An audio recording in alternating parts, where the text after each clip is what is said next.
আমি যে কবিতাটো আজি গালো সৈয়দ মালিকৰ সৈয়দ মালিকৰ এই কবিতাটোৰ শেষলৈ আমি কি পাইছোঁ? মই অসমীয়া কবিতাটোৰ শেষলৈ আমি এটা পংক্তি পাইছোঁ। কি পাইছোঁ? জীৱনে মৰণে মই চিৰদিন অসমীয়া, অসমীয়া দেহে প্ৰাণে মন, জীয়াই থাকোঁতে মই অসমৰে অসমীয়া, মৰিলেও মৰিলম অসমৰ অসমীয়া মৰণ। এইটো কোনে গাইছে কিন্তু জানা? দীপালী বৰঠাকুৰৰ নাম শুনিছা তোমালোকে? সুকন্ঠী গায়িকা আছিল দীপালী বৰঠাকুৰ। তেখেতৰ স্বামী নীলমোহন বৰুৱা এগৰাকী চিত্ৰশিল্পী আছিল। দীপালী বৰঠাকুৰৰ ককায়েকৰ ছোৱালী সংগীতা বৰঠাকুৰ, তেখেতে এই গীতটো গাইছে। এই গীত কৰিও আছে, তাৰমানে গীতৰ ইয়াৰ কবিতাটোৰ মাজে মাজে গীতৰ অকণমান অংশও আছে। যেনেকৈ এইকেইটা আছে, জীয়াই থাকোঁতে মই পৃথিৱীৰ চিৰদিন ইয়াৰে অসমীয়া, অসমীয়া ভাষা মোৰ, কথা মোৰ, গীত মোৰ, অসমীয়ে অসমৰ প্ৰকৃতিয়ে ৰচা। ঠিক তেনেকৈ শেষৰখন আছে কি আছিলে? মই তোমাক গাই শুনাম। তোমালোকে শুনিছা গীত? তোমালোকেও গীতটো শুনিছা, ৰেডিঅ'ত শুনিছা?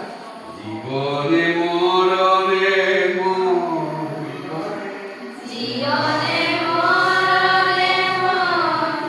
চিৰদিন অসমীয়া,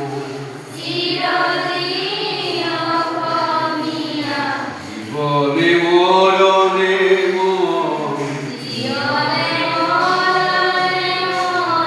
চিৰদিন অসমীয়া,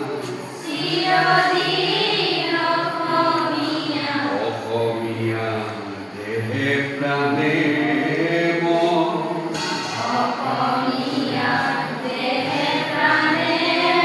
জীয়াই থাকোঁতে মই অসমৰে অসমীয়া,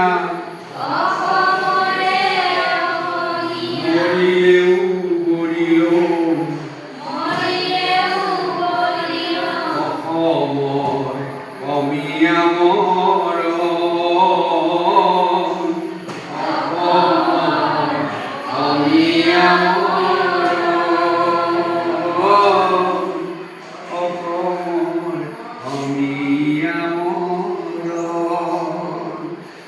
জীৱনে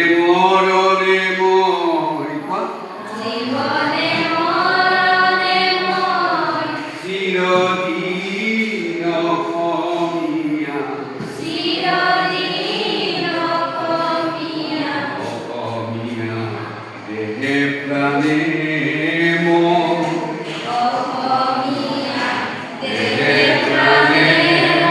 জীয়াই থাকোঁতে মই